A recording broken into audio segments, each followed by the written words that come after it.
अक्सर हम भारत पाकिस्तान के बीच युद्ध या फिर अशांति के किस्से ही पढ़ते हैं, सुनते हैं, क्योंकि आज का पाक नापाक है। पाकिस्तानी सेना जहां हर वक्त भारतीय सेना को उकसाती है, वहीं पाकिस्तानी हुक्मरान आतंकवादियों के प्रति प्रेम प्रदर्शन कर अपनी मिट्टी पलीद कराते रहे हैं। लेकिन एक वाकया ऐसा भी है जब दोनों के संयुक्त प्रयास से कई जिंदगियां बचाई गई थी। 1976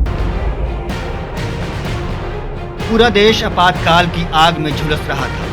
उधर कश्मीर में आजादी के अंगारे भड़क रहे थे, तो दिल्ली में सत्ता और विपक्ष के टकराव में सियासी शोले बरस रहे थे।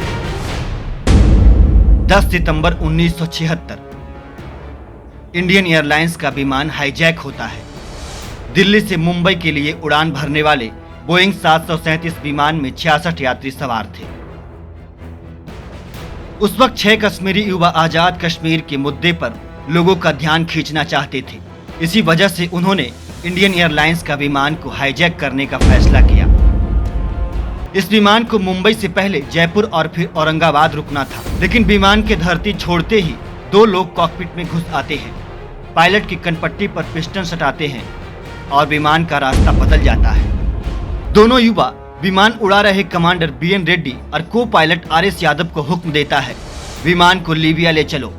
लेकिन पायलट को सही समय पर सही बुद्धि याद आती है।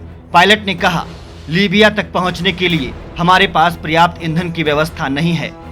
अपहरणकर्ताओं ने विमान में ईंधन को देखते हुए पाकिस्तान के कराची से ईंधन भरवाने का फैसला किया। आतंकवादियों के हुक्म की तामील हुई।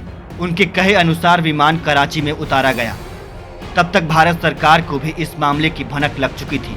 भारत सरकार ने पाकिस्तानी सरकार से संपर्क साधा और पाकिस्तान सरकार ने अपने चरित्र से ऊपर उठकर मानवता की मिसाल कायम की। जिस वक्त विमान एयरपोर्ट पर रात भर के लिए खड़ा था, तब पाकिस्तान की तरफ से पायलट और अपहरणकर्ताओं के लिए भोजन भेजा गया और यही भोजन अपहरणकर्ताओं का काल बन गया।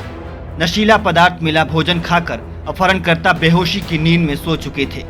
पहले से तय प्लान के तहत सभी आतंकवादियों को गिरफ्तार कर लिया गया और इस तरह 11 सितंबर 1976 यानी अगली सुबह विमान के सभी यात्री सुरक्षित भारत लौट आते हैं।